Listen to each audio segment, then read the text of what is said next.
Addiction.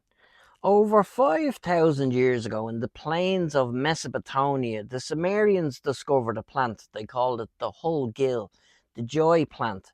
They cultivated it, traded it, and passed it down through the Assyrians, Babylonians, Egyptians. Priests were using it, warriors were using it, and Pharaoh was actually buried with it. We've been chasing that feeling for a very, very long time. It went from opium to morphine, morphine to heroin, and it was marketed in 1898 by Bayer, the same company that gave us aspirin. So that was the non-addictive alternative. But how did that work out for us?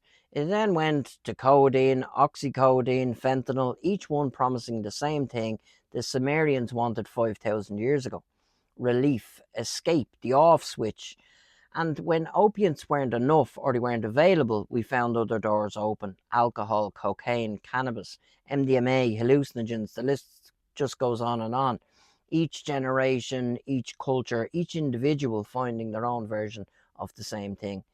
We even fought wars over it. Britain flooded China with opium in the 18th and 19th century, not because they loved and cared about the Chinese people, but because it balanced the trade books. Millions became dependent on it. There was 2 wars fought, and at the end of it, the opium trade became legalized. So let's not pretend that this is a modern problem, and let's not pretend it's a simple one. So why do I bring it up? Well, here's what nobody wants to say out loud. The drug isn't the problem. So yes, some substances are highly addictive, and yes, the chemistry is real and it's brutal. But for most people, the drug was never the destination. It was just the vehicle, the thing that got them somewhere they desperately needed to go, away from the pain or the shame, away from something that happened that they didn't know how to carry or deal with.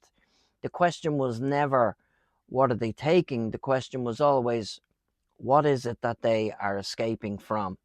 And here's where it gets a bit complicated, because when you finally want to stop, when you're ready to stop, you don't just come back to where you left off. You come back to the original problem, the one you were running from originally, plus everything that built up while you were gone, the relationships, the consequences of the chaos for the last number of years, the version of yourself that you had left behind. And that's not one problem, that's a mountain. And most approaches to addiction treat the surface. They manage the substance, they count the days clean, they tick the boxes, but they very rarely go back to the beginning. They never ask, what was it that sent you to the plant in the first place? The plant being whatever the addiction was.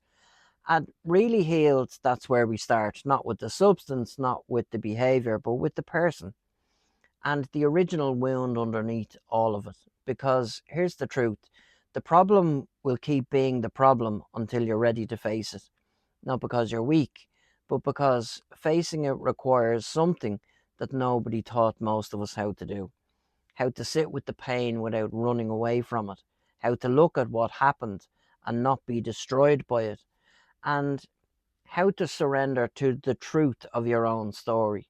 That's not soft work. That's the hardest work there is and that you'll do. And it's the only way that you're actually going to change anything. The Sumerians called it the joy plant.